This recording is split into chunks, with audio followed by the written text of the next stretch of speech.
Mentors channel. I'd like to welcome you to today's interview with Mark Whitwell.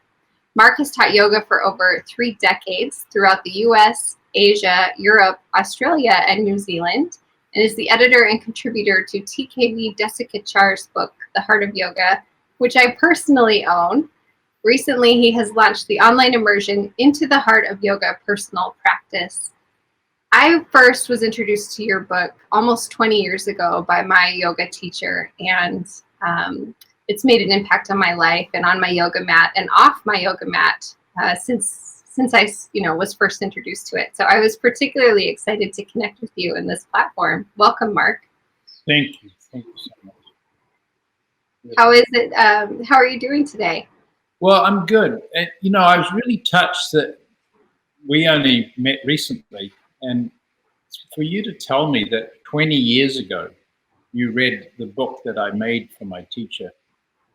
And just to explain a little bit about that, so Desikachar, his name is, and the book that we did is called The Heart of Yoga, Developing a Personal Practice is the subtitle.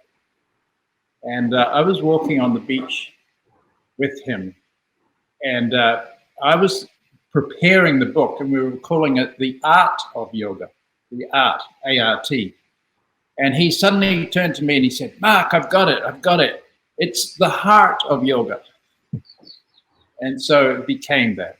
And I prepared notes and edited it and wrote some of it, and it came out. And it's become a great yoga text, like a yoga Bible in a way. It's in 30 languages and it's all around the world. So I'm very happy that I did that. See, his father, Krishnamacharya, he's known as the teacher of the teachers. He's sort of like the grandfather of modern yoga. And all the great teachers like Mr. Iyengar and Tavi Joyce and these, many people were young students of his in Mysore in India. And he was a great scholar. But I was studying in India since 1973 with Desikachar and Krishnamacharya. Well, Desikachar was my teacher, but his father, the grand old master, you might say, was always there. And so we had a bit of a relationship. And the young Desikachar was really learning how to teach. And so us early students, we were he experimented on us teaching. So it was father and son.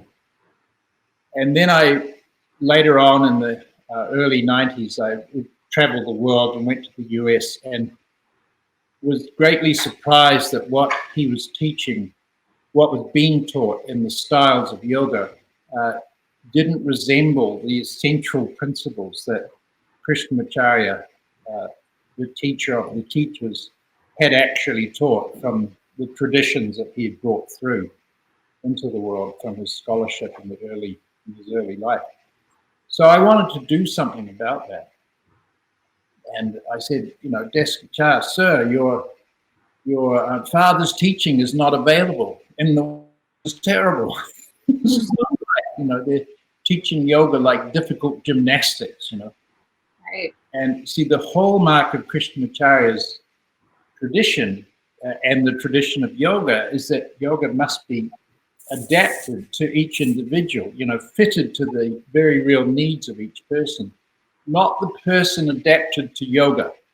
Right. The person adapted to stylized ideas of attainment, of future attainment.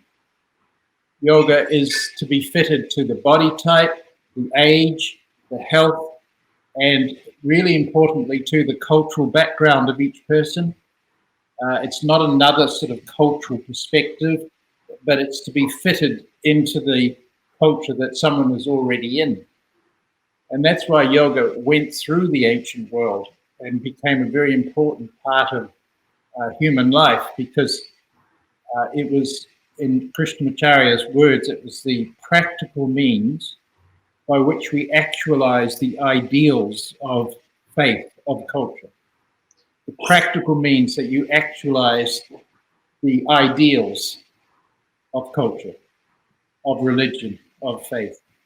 So it went through the ancient world, and I'd say today it is going through the modern world for the same reasons, is that it's very useful.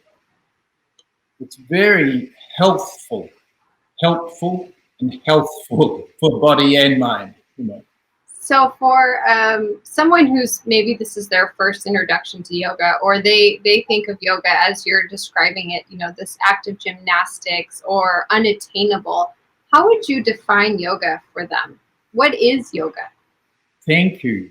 I love that question, Shannon. It's the most important investigation, I think, right now in the time that we're in and the difficult time that we're in. Yoga is to embrace or participate in the reality of life as it is. It's to embrace life as it's been given to you, what life is. Obviously, life is an extraordinary matter. Life is power. The power of this cosmos has created this body, created your body, created the listener's body. And this power of the cosmos is presently beating my heart and moving my breath and allowing my eyes to see and my ears to hear and my hair to grow.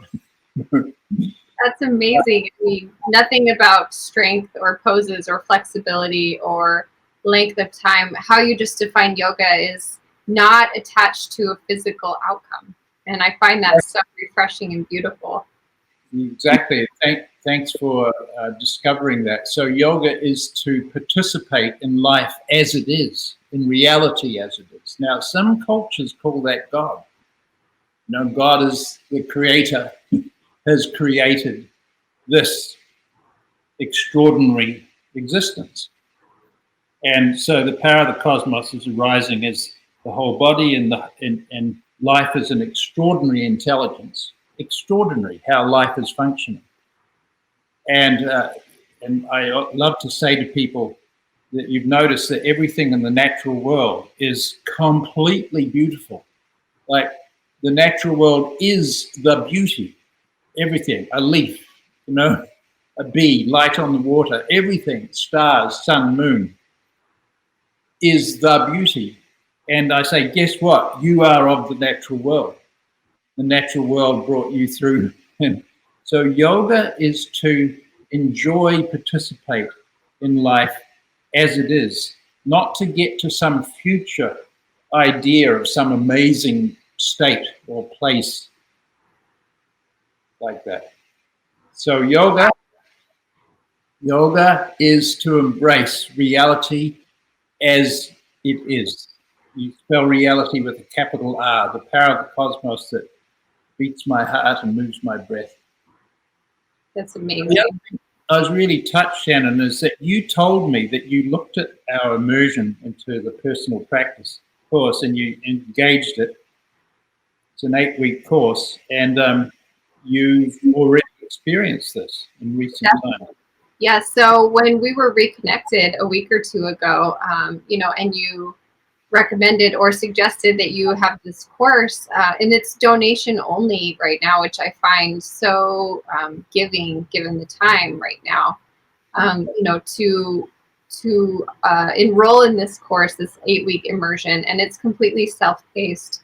You know, I did it for my own personal self before we even knew we would discuss this course, because it can be hard during this time. You know, we're thrown off track a little bit. Our routines are different. Our home life is different. Our work life is different. Yeah.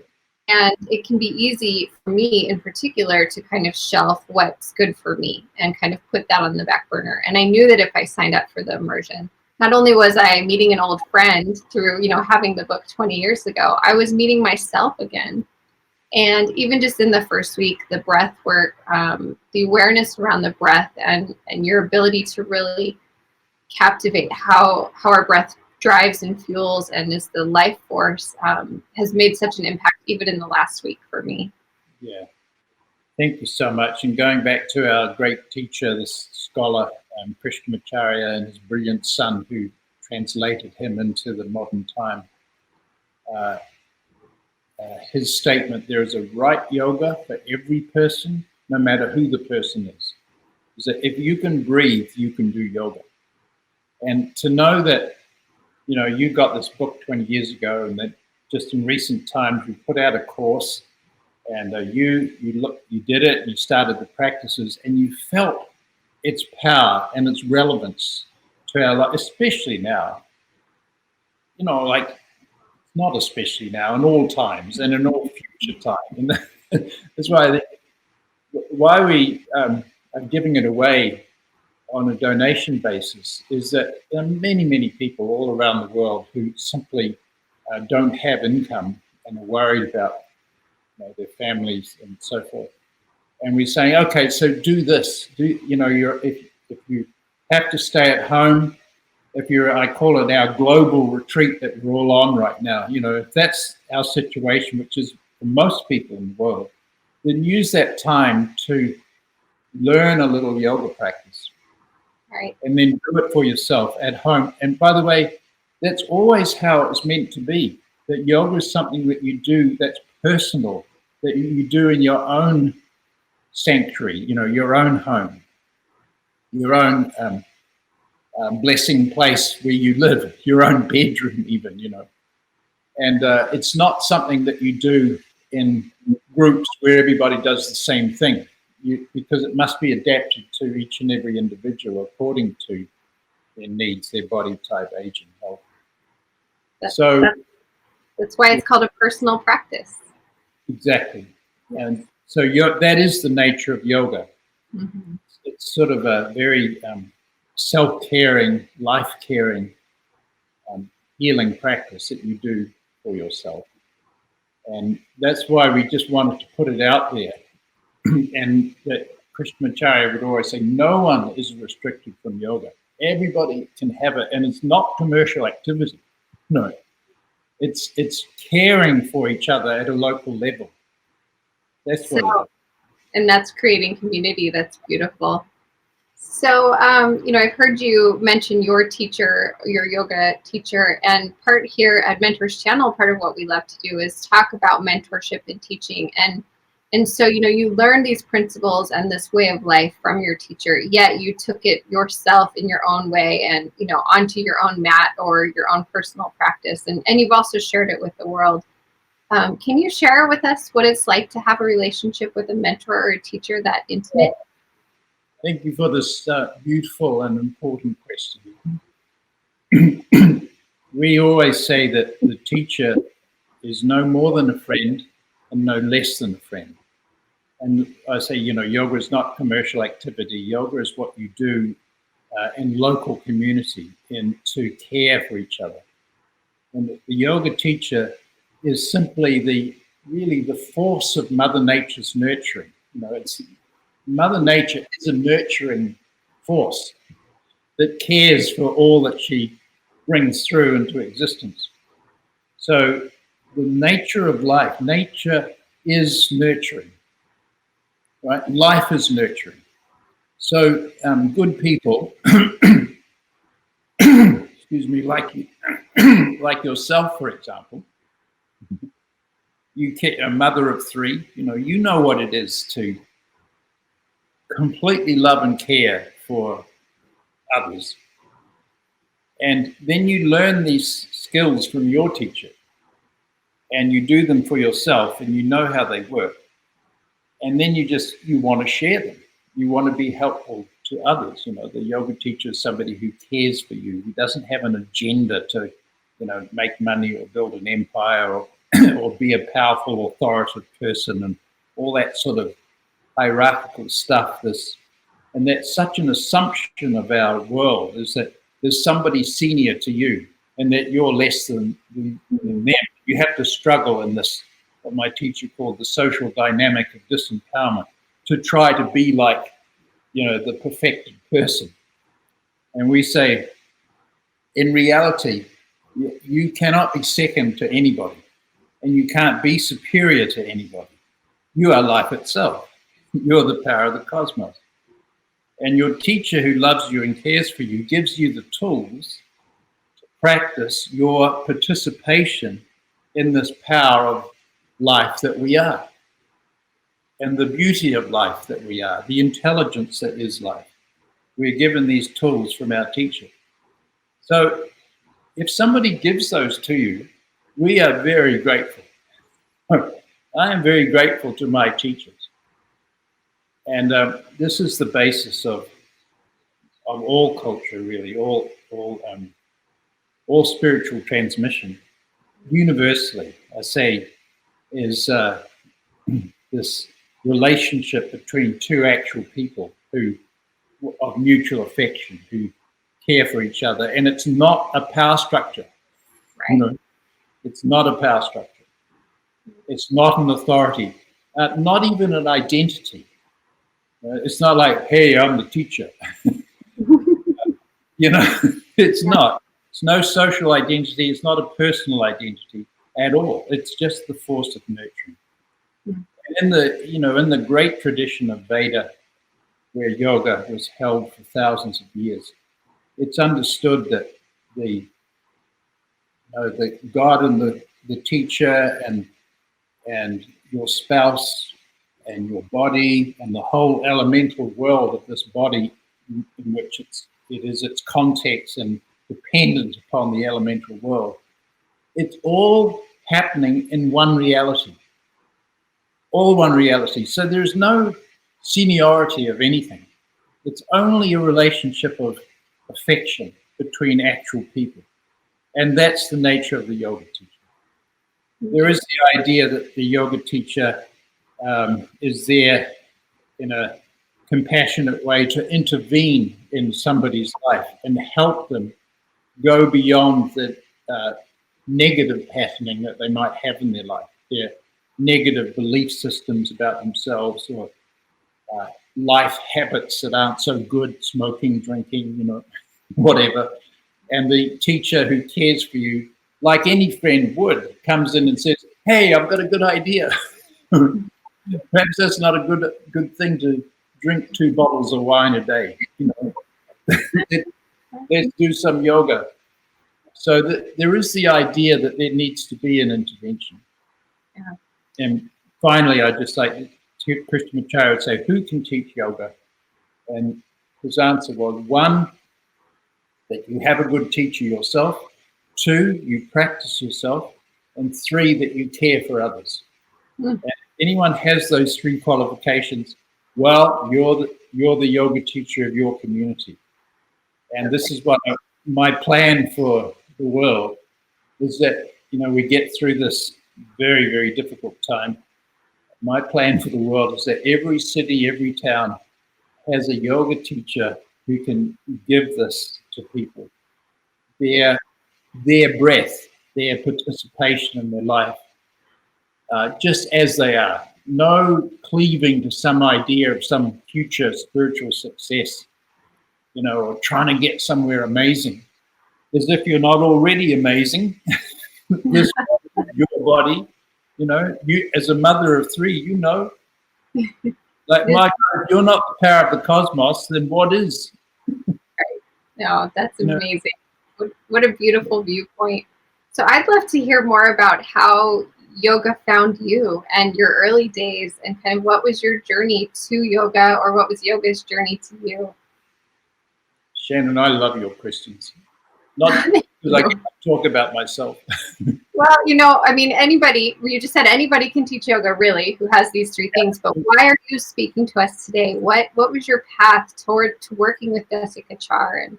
I hear you. So as a young guy, I was raised in New Zealand, Western democracy, Australia, New Zealand, Europe, USA, it's all the same, the cultural matter, And I was frustrated at what was being given to me,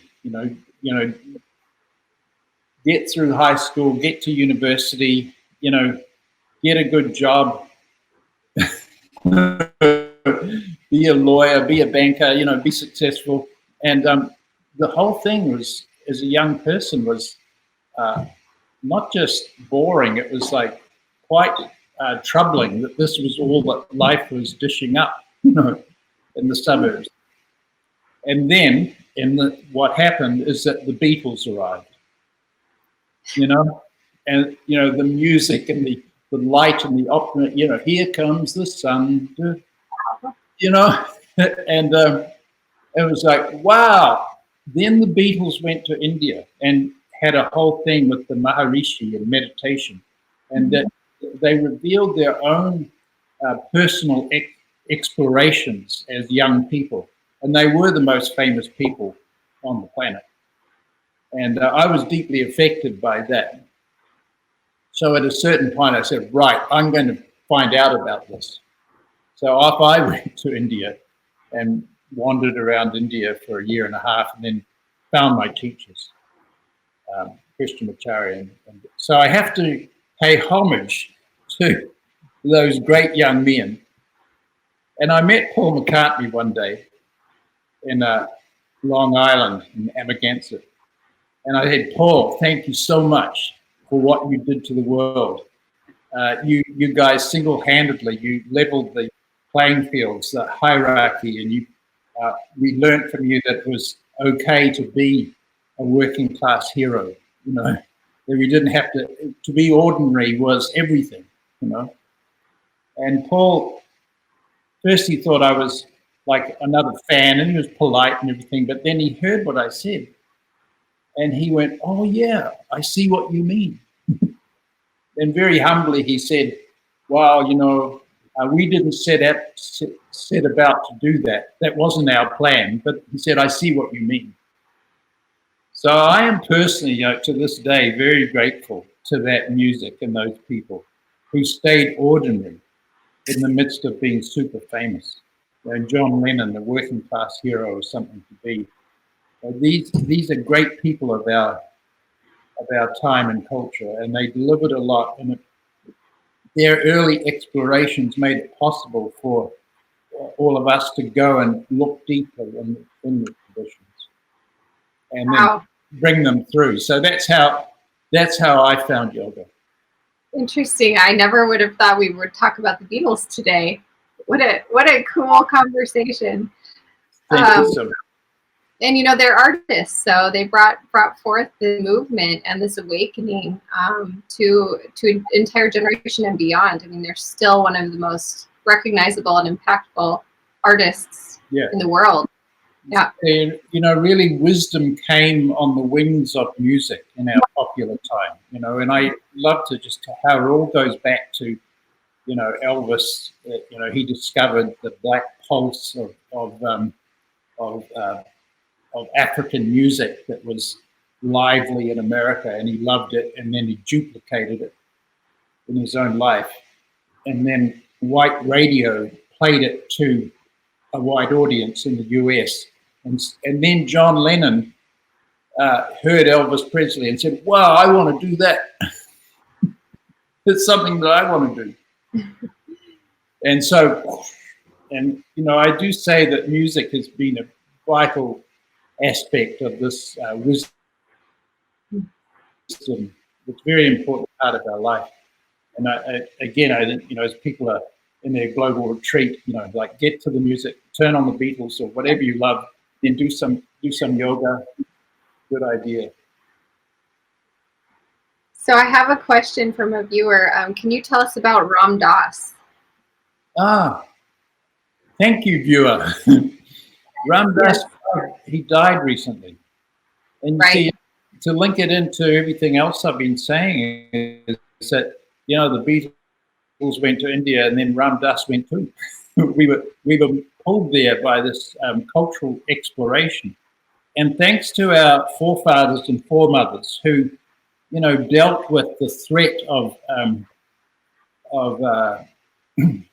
fascism, you know, in our world. You know, we went through these world wars and gave us young men like Ram Dass, Richard Alpert, and myself and others, the freedom to explore, the freedom to go to India with $5 in your pocket. If you had $5 in India, you're a rich man and you could survive. And we could wander around and learn these things from, you know, as Europe went through world wars, we had extraordinary people like Ramana Maharishi and the guru of Ram Dass, Neem Karoli Baba, and many others, extraordinary, sublime human beings living who were not touched by the darkness of Europe. And Ram Dass did a great work to go there in his own research, and then wrote a book called Be Here Now. And that became like really another Bible of our spiritual learning. And he was a great pioneer. I loved him very much. I would go and teach at his location on Maui.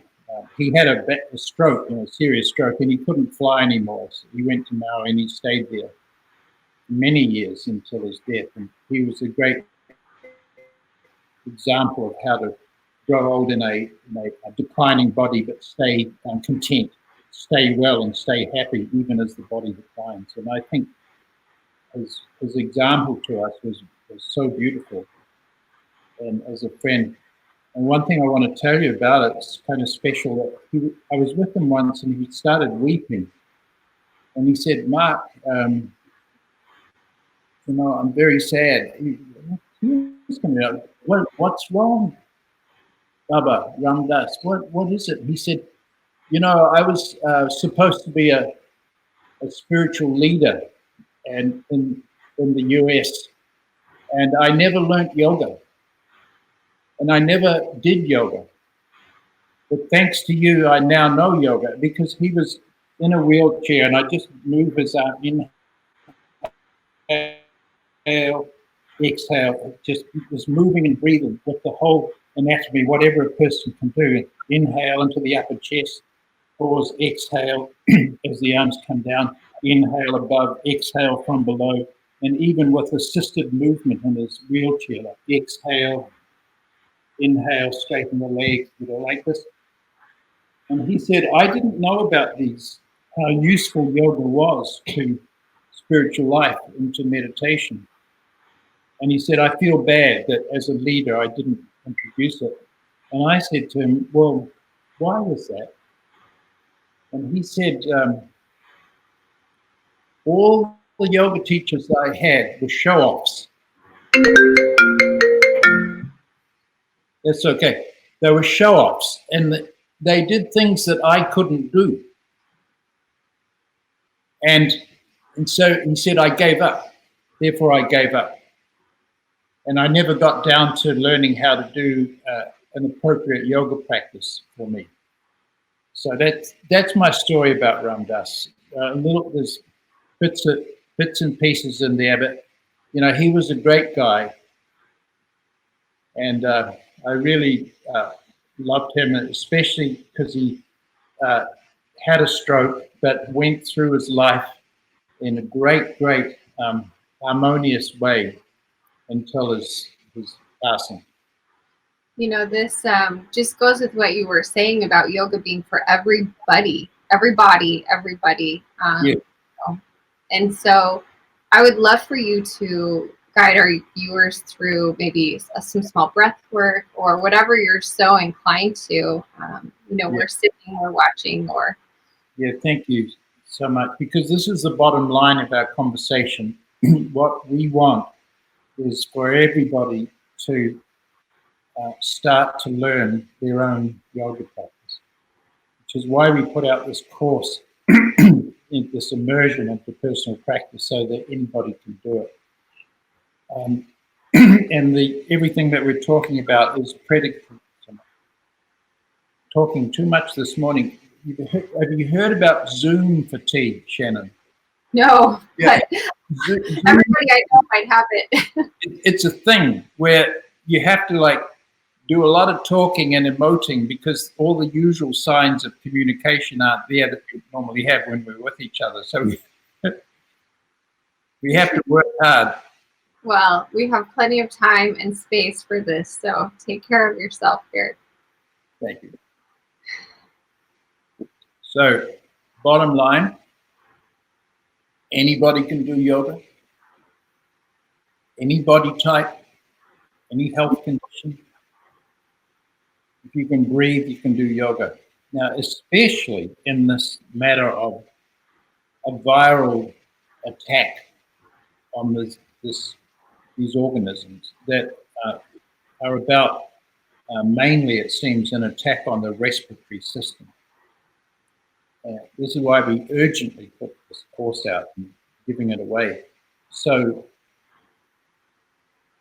that if people would start to move and breathe, they will strengthen their respiratory system and prepare this body.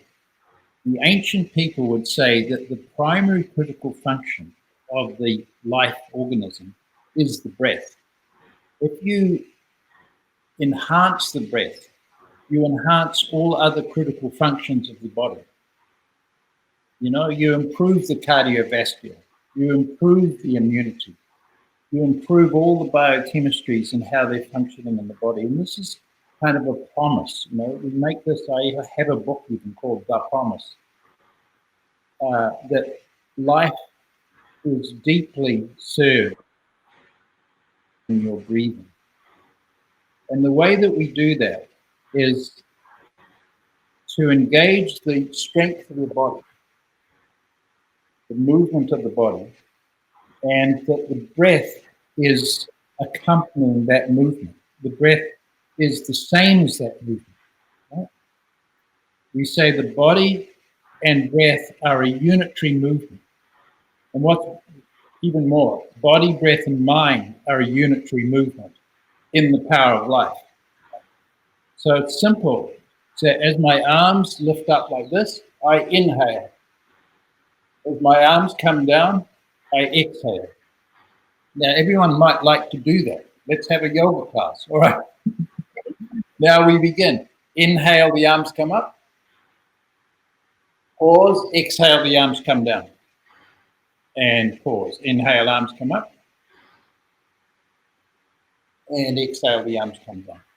So that's the first principle, that the body movement is the same as the breath movement. Now, I have a question about the breath. Yeah. You know, I find that I hold my breath from here up, kind of. I breathe into the shallower top half of my lungs. When we're doing this breath work, is it our intent to fill our belly with breath as well? The instruction from Krishnamacharya, from the great tradition, is that when it's yoga practice, you fill the upper chest first, and you allow the abdominals to come out secondarily of their own accord. Now, there are reasons for that. There's all kinds of yoga reasons as well as health reasons. If I am attentive to the chest expanding, then I create more space in my lung cavity. So more literal air comes through. The way it works is that this movement of the arms lifting the chest gives more space, and then the outside air pressure pushes the air into our lung. And we say the inhale should be easy. Most people, when you say take a deep breath, they struggle and go, trying to do a heart or, you know, inhale. But we say just give space here in this movement. A little back arch, look up, see the hands, and then exhale, arms come down. And on the exhale, the opposite occurs, where the abdominals go in and up, and the chest settles secondarily of its own accord. There's all kinds of other more, you might say, spiritual or mystic reasons for this. The inhale is the descending energy of life, and the exhale is the ascending energy of life. The inhale is receptivity from above. The exhale is strength from below. And it's this participation in the strength that is utterly receptive. Now, some can say in the male-female qualities of life, because we are all male-female. We come from male-female perfect union, which is the nurturing power of the cosmos. It is that participation, see, that we do. We exhale, strength from the body base, abdominals, lifts the diaphragm up, that requires some strength. And then we inhale. Oh, we lost you, Mark. Oh, hopefully he'll be back here in just a moment. We were just getting to the good stuff. see. We'll just wait a moment.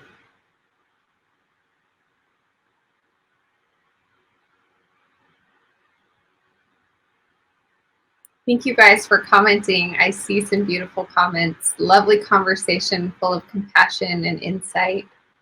What a beautiful and powerful message. In the Hindu tradition, there's a beautiful phrase known as Vasudhaiva Kutumbakam, which means the whole world is one family. Oh, that's beautiful. Welcome back, Mark. It's okay. Let's see. You're coming on in just a second. There we go. Well, I was just reading some comments from the viewers while you were reloading. Just suddenly, I disappeared from the screen. So it's this must be like so this is like really important, Right? Secret information. Only the viewer is ready to have. Everyone who's here who views this is meant to be getting this. That's how it works. I love that. So the inhale is receptivity, literally how the air comes in. We learn to receive. And receiving is the opposite of struggle. We receive, right? And the exhale is strength, from below, the abdominals lift in and up. So our yoga is our participation in this descent and ascent, these two, and of course, deeply in the mystic traditions is where they meet is the heart, see, the heart of yoga.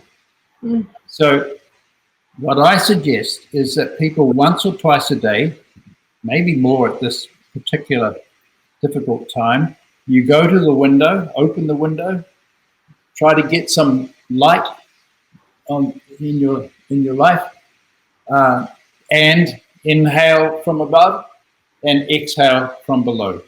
And use this strength of your anatomy to enhance your participation in your own breath. We say if you're with the breath, then you're with that which is breathing you. You are with the power of life that is beating your heart and moving your breath. That's profound matter. So, one more thing. There's a tendency for people to turn their inhalation into a muscular effort and try to sniff at life. You know? And we ask people to move from the nostrils being the controlling center of the inhale and exhale. So it's not, the sound is not at the nostril, but the sound is at the throat. And it's the same breath we use when the body falls asleep. There's a sound here, that sound there, not, and it's a little strange at first and can take a little time to adapt. And sometimes I ask people to lower their head and put their fingers up here to feel that area, and then without even trying very hard, make a little soft sound there on the inhale without trying. Just see if you can make that sound that the body makes when you fall asleep. Just on the inhale and the exhale. Make the inhale sound the same as the exhale.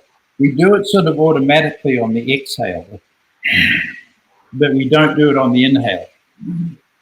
So if you do that, you develop this receptive quality in life.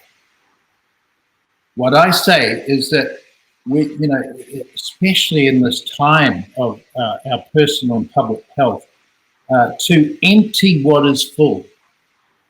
Empty, exhale, and then fill what has been emptied. Right?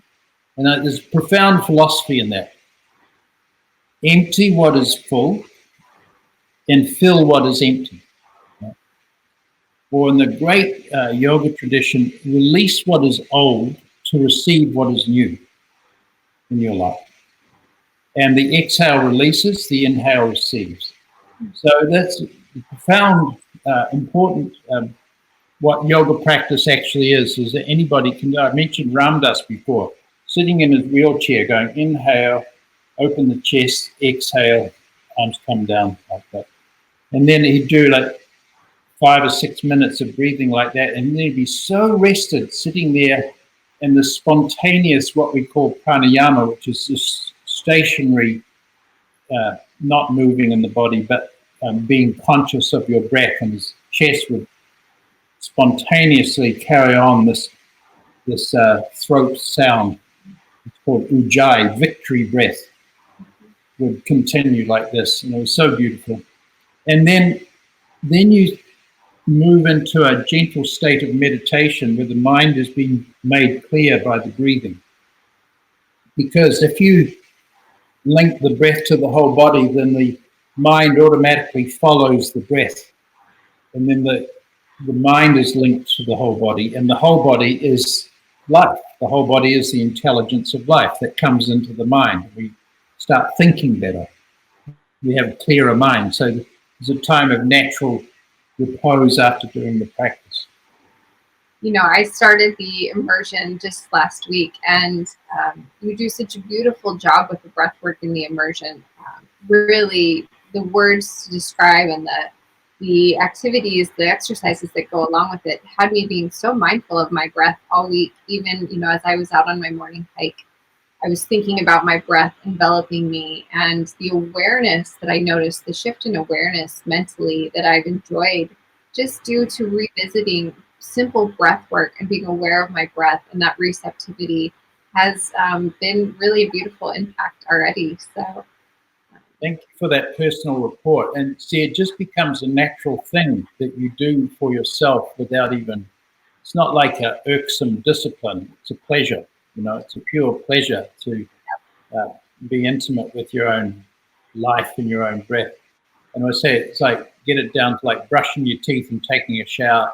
You just do them automatically, you know. It's a do yoga, no big deal. And this is what happens for people. That's great to get your personal report. And for those people who are interested in meditation in particular, and whatever their philosophical and spiritual point of view or background is, this yoga is deeply important in the traditions as the basis. We call it the mother's milk of our lives, actually, to be intimate with our own bodies and our own breath. So thanks for exploring that, Shannon. you know what? I want to mention that these 3 principles that everybody can start to practice right away. And then if they want to follow up more deeply, then get the course on our heartofyoga.com, the website there. That is that the breath, you mentioned it, the breath envelops the movement. If this is the body movement, then this is the breath movement, right? Body, breath. So I inhale and then I start to move. There's a little pause, exhale, and then I start to move. So you put the body in an envelope of the breath. And that's a vital matter that you've already explored. Some of my friends, they'll go for a walk and they'll get to a little quiet place at the corner of the block under a tree or something, and then they'll go, just, 8 to 10 breaths like that. The other final point that we really already mentioned is that the inhale is from above, the exhale is from below. So those 3, there are some other points, but this is the very basis of it. Number 1, that the body movement is the same as the breath movement. 2, the inhale is from above as receptivity, the exhale is from below as strength. 3 is that the breath envelops the movement. So if you do just those 3 with movement that is appropriate for each person, and people want to explore deeply, they can do stronger aspects to this work, but never depart from it. And those who are familiar with what's been popularized as yoga and the styles of yoga, they can, because it all came from Krishnamacharya anyway, they can put these principles into the yoga that they already know and love. And it makes their yoga powerful. It's like turbocharging your yoga. It makes it safe. Krishnamacharya would say, you can cheat the body, but you can't cheat the breath. Mm. So make the breath the basis of the postures that you do. And you measure the posture by the number of breaths that you can do and the breath ratio that you can do without struggling. So there's 4 parts of the breath. Inhale, pause, exhale, pause. Like that. So in whatever the posture that we do, even the simple sitting here or standing there going inhale, pause, exhale, pause out. Once more, sound of the throat, inhale, pause, exhale, pause out. Even that is a wonderful posture. That is a yoga practice. It's achieving a lot. And I do it according to the number of breaths that I can do and the breath ratio that I can do. And then rest, right? And rest is a profound part of the yoga practice. So I have a thing called your 7-minute promise. Do a 7-minute practice, then rest. It's called Shavasana, where you just do your yoga breathing and then you lie down and you just let every part of the body rest in the stillness that is the context of the whole body. Each hand resting in the arm, each arm resting in the whole body, each leg resting in the whole body, the whole head resting in the whole body. And you let stillness be the context of your whole body for 3 minutes, 5 minutes, longer, if maybe 10 minutes, maybe half an hour. And feel the stillness in Mother Nature, the stillness that's on the horizon, that's in the trees, that's in the hills, in the sky. That all of life is contemplative. It's still, but there's a powerfulness in the stillness. Mm-hmm. And that same stillness is in your body. So we rest. My yoga teacher taught that was the most important yoga pose, was the integration at the end. And yes. Yeah, exactly. My teacher, Krishnamacharya, used to say, you have to earn it. You have to do the asana, and then this profound rest will come. Mm-hmm. It's a funny joke in yoga festivals. You see some people, they're wearing a t-shirt that says, I'm here for Shavasana. Fair enough. But it's an important part of the practice once having done it. Well, thank you. The permission that I've received today is that my practice does not have to be difficult or rigorous or challenging or intimidating to me. It can be as simple as revisiting my breath. Yes. With awareness and loving intention. And that's such a beautiful relief. Especially, I've practiced yoga for 20 years, since I was in my teens. And I've gone through periods where I was practicing daily for, 1 to 2 hours. And then I've gone through periods where I didn't practice at all. And so coming back to it with this really grace and gratitude and acceptance for how small it can be is really just a beautiful message for me. Yeah, and I'm thinking too, Shannon, you as a mother of 3 and all of that busyness and stress and caring and love that you have for your children and everybody else in your life, and finally the whole community and the whole world. Everybody. Yeah, very stressful. And Krishnamacharya would say the mothers are the nurturers of the community. Therefore, they must be nurtured. They must be given the yoga practice that's right for them. And to know that that's there for all of us, not just the biological mothers, to be able to move and breathe and rest and be nurtured and rest in the nurturing that is life itself, as all mothers know. But most mothers get stressed out in that primary function that they have. So to do a very short practice, so really just 10 minutes, a couple of times a day, or 7 minutes once a day, 7 minutes twice a day, even better, and establish the 7-minute routine every day, and once that's established, then it gets easy. Then it becomes, might be Sunday morning and the light's coming through the window, and you might do a practice for 20 minutes or half an hour like that. So this is what is on for people. This is what people can actually do.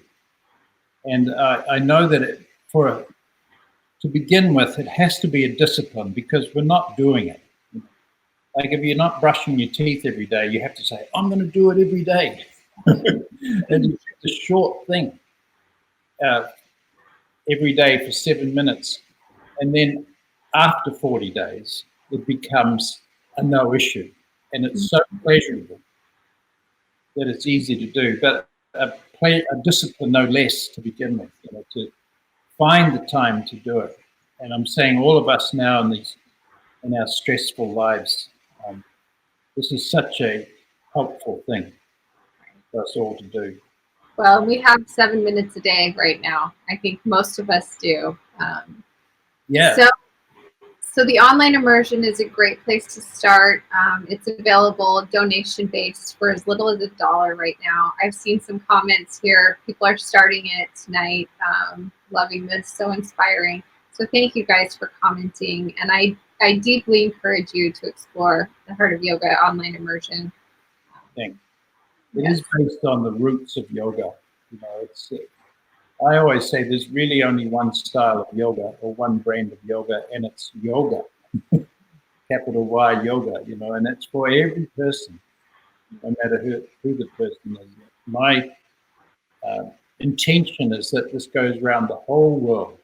And if anyone wants to support this intention to make sure that everybody in Africa, everybody in Egypt and Berlin and everywhere gets this nurturing that is life itself. Well, thank you so much, Mark. Thank you so much. It's on heartofyoga.com. I've linked the website to this video, so our viewers will be able to just pop right over. So I want people to remember our teachers walking along the beach and saying, "The heart of yoga." It's not the art. Yoga, yeah. And everybody literally has their heart, you see. The heart is, the first cell of life that appeared when we appeared. Everybody has a heart. And this is participation in the heart, the whole of life, the whole body. Beautiful, beautiful words today. I love sharing time with you. Thank you for sharing your story and your message and gifts with the world. Thanks, Shannon. We'll talk again soon, and thanks everybody for coming on and sharing this with us. So appreciate it very, very much. Thanks, Mark. Yeah. All right. See you later.